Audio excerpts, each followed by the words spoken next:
Okay, our next step for the chili is to cut a medium onion. I'm using a white onion. You can use the Spanish onion, the yellow, or whatever type you'd like. What you want to do is cut your onion in half from the root side down, just like that.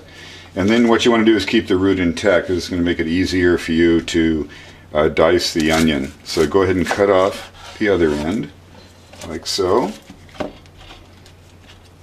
And the other end. And then what you want to do is just go ahead and take the outer skin of the onion off, just like that. Come off very easily.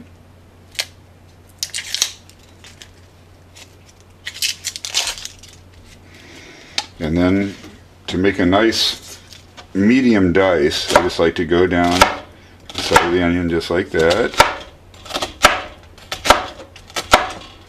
And then go ahead and just turn it, and I like to make a couple of nice cuts across this direction, and then just chop down, and as you'll see, you're going to get a nice dice. Now you can make this as fine or as coarse as you like.